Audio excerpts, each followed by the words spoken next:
Les amis, cette semaine, j'ai testé un jeu qui m'a beaucoup amusé. Ça s'appelle Networking, faire son réseau, le jeu. Alors c'est un jeu très connu, avec plein d'extensions, mais là je vais te présenter la version Pitch Express, que moi j'appelle le concours de bande-annonce.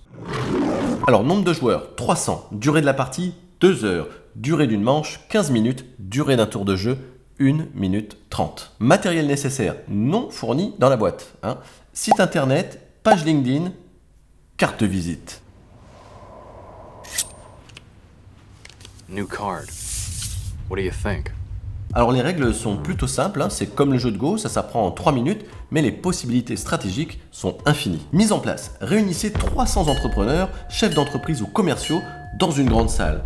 Distribuez un numéro à chaque personne à son arrivée et répartissez les joueurs à 10 par table au coude à coude un peu serré. D'ailleurs c'est là que j'ai appris que dans le sud on disait être quiché. Ça veut pas dire dégueuler, genre lâcher une galette, Non, à Montpellier, être quiché, ça veut dire être serré. Tour de jeu. En commençant par le plus petit numéro, chaque joueur a 1 minute 30 précise pour faire son pitch avant qu'on passe au joueur suivant dans le sens des aiguilles d'une montre. Lorsque tous les joueurs ont pitché, on passe à la manche suivante. Les joueurs changent de table en suivant leur parcours personnel pour éviter de rencontrer 2 fois la même personne. But du jeu. Alors là, il y a plein de possibilités.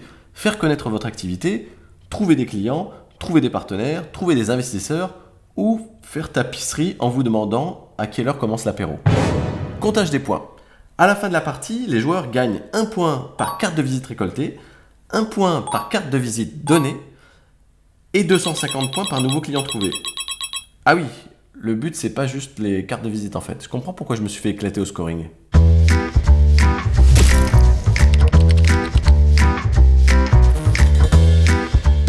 Avant de se lancer dans notre analyse, il faut rappeler que le jeu du networking, c'est un peu un jeu dans le jeu. Le méta-jeu, c'est le grand jeu du business, ce qu'on appelle aussi dans le jargon du game, le jeu infini ou infinite game. Le but de ces jeux infinis, ce n'est pas de gagner, c'est de continuer à jouer. Si tu es entrepreneur, ton but, c'est pas de battre ta concurrence, c'est de rester dans la course. Et pour rester dans le game, il faut des clients. C'est comme le ménage, en fait. Un jour, tu peux tout faire briller, mais dans 2 semaines, il faut quand même que tu ressortes l'aspirateur. Alors pour trouver des clients potentiels, rien de tel qu'un bon vieux pitch express. Mais en regardant de plus près, le jeu du networking est avant tout un jeu social, c'est-à-dire qui repose sur des interactions humaines entre 2 ou plusieurs personnes. Comme le disent les règles, c'est un jeu faussement simple. D'un côté, c'est ultra accessible. Il faut juste parler à des gens, ça on le fait tous les jours. Mais d'un autre côté, comme tout jeu de communication, ça peut être très subtil et complexe à bien masteriser. Dans ce jeu, les joueurs connaissent leurs intentions, en tout cas dans cette version de Pitch Express, parce qu'on peut avoir des variantes où le jeu se fait avec des rôles cachés sans contrat explicite. Mais dans les soirées ou les petits déjeuners de réseautage, on sait pourquoi on est là, vendre son beefsteak. Sell me this pen. Mais une des règles tacites du jeu, c'est justement de ne pas être explicite à ce point. On cherche des opportunités, on communique sur son offre, on vante son expérience, mais en fait, on est là pour faire du chiffre. Et là, on va rapidement rencontrer un déséquilibre entre les joueurs. Parce que pour beaucoup de gens, l'idée même de se vendre ou de vendre son activité, c'est quelque chose de difficile, voire d'antinaturel, comme on l'entend souvent. Mais on peut tout à fait questionner cette idée reçue. Pourquoi est-ce que ça serait pas naturel ? Puisque tout le monde est là pour ça, et que dans la vie, de toute façon, on est déjà tout le temps en train de se vendre. Qu'est-ce qui fait que dans ce contexte-là, je peux être embarrassé ou intimidé par le fait de vendre ma valeur travail à quelqu'un d'autre ? D'où vient cette gêne ? En fait, vendre est une forme très particulière de communication. C'est pas juste donner des faits sur soi ou son produit. Vendre, c'est séduire. C'est structurer consciemment son discours pour plaire, pour marquer l'autre, pour enrober la réalité de façon attractive.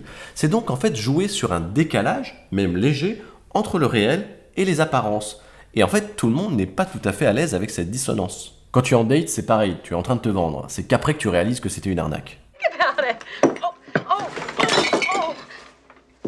Pour beaucoup de gens, aller se vendre à un événement de networking ou aller aborder quelqu'un qui nous plaît, c'est une épreuve du début à la fin. En fait, c'est comme une séance d'acupuncture, ça pique de partout et tu espères juste qu'à un moment, ça va être profitable. Et du coup, la véritable inégalité de départ entre les joueurs, c'est leur capacité à surmonter cet inconfort, à tolérer cette gêne face au regard des autres et à ce qu'on s'imagine des risques qu'il y a à s'exposer. En fait, en réalité, beaucoup de choses se passent juste dans notre tête. En date, comme en réseautage, ça peut très bien matcher avec une rencontre maladroite, pas très bien calibrée et un pitch complètement foireux. Et heureusement, mais en général, ça fait pas de mal de réfléchir un petit peu à la façon de s'améliorer dans le game. Dans ce jeu de vente/séduction, une stratégie classique est évidemment de ne pas être trop racoleur ou d'apparaître trop demandeur, trop needy comme on dit en anglais. Sinon, t'es cramé.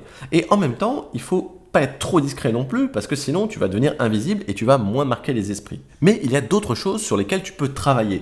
Ton état d'esprit, ton écoute, ta posture, les mots que tu choisis, la façon dont tu parles, le rythme, l'intonation, et bien sûr tout ton langage non verbal, c'est-à-dire les fringues, les mimiques, ton regard, ta gestuelle, tout ça fait partie du jeu.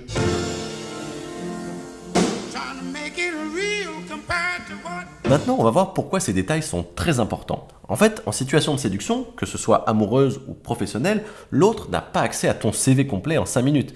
Il est obligé de te juger sur les indices qu'il collecte. Et c'est là que le networking quitte la sphère en fait de la discussion pour devenir un véritable jeu d'interprétation sémiologique. La sémiologie, en gros, c'est l'étude des signes.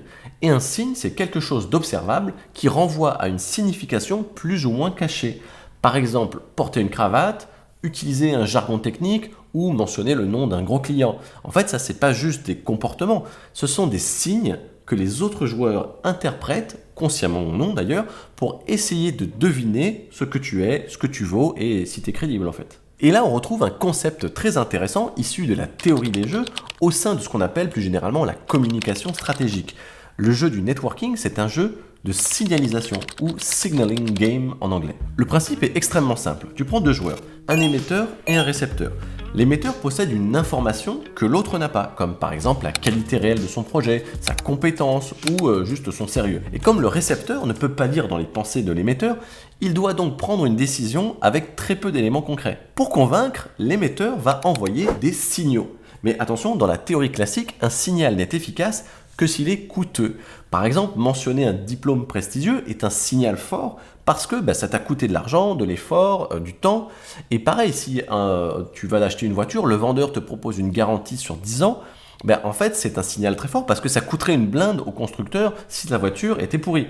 Donc ce signal qui est coûteux, il a plus de chances de convaincre le récepteur. Dans le cas du networking, un signal fort, c'est par exemple le fait d'être introduit par quelqu'un d'autre à quelqu'un. En fait, parce que cette personne-là, elle met en jeu sa propre réputation, c'est-à-dire son capital social. C'est un coût invisible, mais qui est réel. Parce que si tu fais de la merde, cette personne-là, elle a complètement perdu sa crédibilité. Et c'est pour ça que le networking profond repose beaucoup sur des systèmes de cooptation ou de copinage, parce que c'est très efficace et ça permet de court-circuiter beaucoup d'étapes laborieuses du réseautage. Et toujours dans cette branche de la communication stratégique, mais à l'opposé du signal, on trouve ce qu'on appelle le cheap talk, ou la causerie, ou conversation libre. En fait, le cheap talk, c'est un message qui ne coûte rien et n'engage à rien. Dire par exemple, faites-moi confiance ou mon produit est génial, ça c'est gratuit. Et dans ce cas-là, mentir ne coûte pas plus cher que dire la vérité. Alors en soi, le cheap talk, c'est pas forcément une mauvaise chose. Si je demande mon chemin dans la rue à quelqu'un, c'est du cheap talk, parce que ça coûte rien de me répondre. Mais comme l'autre n'a aucun intérêt à me mentir, je vais le croire. Le problème, c'est que quand les intérêts divergent et que les enjeux montent, comme par exemple dans le cas d'une vente ou d'une négociation, le récepteur va avoir une tendance naturelle et tout à fait rationnel à ne pas croire le cheap talk. En fait, c'est même une stratégie tout à fait légitime et classique. Imagine si je veux te vendre ma voiture d'occasion et que je te dis « elle est nickel, j'ai jamais eu d'accident avec, franchement, achète direct ». Tu sais que j'ai intérêt à te dire ça, que ce soit vrai ou faux. Et en fait, cette connaissance-là, cette métaconnaissance, elle peut changer complètement ton rapport à mon discours. Alors dans le jeu du networking, tout le monde va prétendre que son offre est géniale, forcément. Mais comme ces discours sont impossibles à vérifier sur le moment, les joueurs avertis ne vont pas écouter les mots. Ils vont se fier encore plus aux signes périphériques du discours. Et c'est là que le jeu devient intéressant. En fait, on ne va pas évaluer la réalité d'un projet ou d'une offre, on va évaluer la cohérence des signes qui l'entourent. Et c'est pour ça que certains joueurs vont produire des signes de succès, et on va vraiment les croire, ils vont maîtriser le game, même si leur offre au fond, ou ce qu'ils ont derrière, c'est complètement bancal. En résumé, si tu veux vraiment convaincre quelqu'un qui ne te connaît pas au jeu du networking, ne te contente pas de faire du cheap talk ou de la parole gratuite. Fais quelque chose qui te coûte de l'énergie, qui te coûte du temps ou de la réputation. En fait, c'est le sens profond d'une expression qui dit en anglais « Put your money where your mouth is ». T'as vu, j'ai mis bilingue sur mon CV. En fait, ça veut dire assume le risque de ce que tu affirmes. Parce que si ta parole ne coûte rien, en fait, elle vaut pas grand-chose pour celui qui t'écoute. My hands are a little dirty. So am I. Tout ça fait du networking un jeu profondément émergent, c'est-à-dire un jeu dont la véritable nature et les règles implicites ne sont pas écrites à l'avance. Elles se révèlent et se construisent au fur et à mesure que les joueurs interagissent. Et ce qui émerge est souvent bien différent de ce qu'on imagine au départ. On pense qu'on va venir pour échanger des opportunités réelles, mais on finit par participer à une fiction collective. Le temps limité, 1 minute 30 par pitch, combiné avec un impératif de séduction, nous oblige à optimiser notre discours comme si on travaillait une publicité.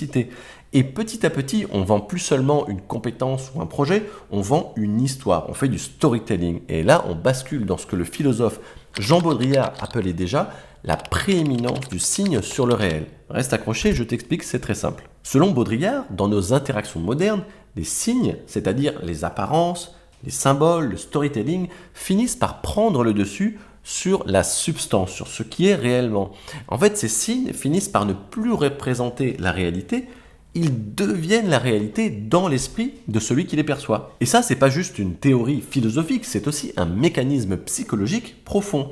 Par exemple, quand tu vas sur le site internet d'une entreprise, ou même sur la page Insta de quelqu'un, en fait, ce que tu fais, c'est collecter des signes, qui sont d'ailleurs la plupart du temps construits dans ce but-là.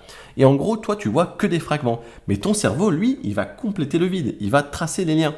Et en fait, à partir de ces quelques pièces du puzzle, tu vas compléter l'image par toi-même, selon une version qui t'arrange au fond. Et à la fin, ce qui se passe, c'est que tu n'es plus face à un être humain complexe, avec ses défauts, ses contradictions, mais face à une construction mentale. Et c'est pour ça qu'on parle en fait d'un décalage entre la réalité et sa perception. C'est pas quelque chose de nouveau dans l'histoire des idées, et c'est pas sorcier à comprendre. En fait, c'est exactement ce qui se passe avec une marque ou une figure publique, comme une personnalité politique par exemple.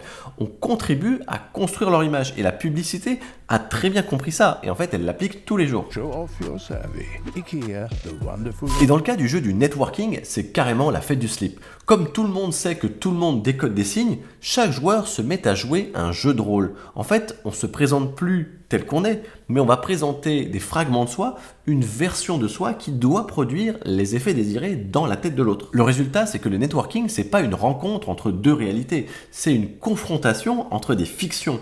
On vit en fait le temps d'une soirée ou d'un échange dans un simulacre et on finit par croire à nos propres personnages. Le jeu émergent du networking, c'est ce théâtre social où la réussite dépend de ta capacité à maintenir la cohérence de la fiction plutôt que de prouver la solidité de ton projet.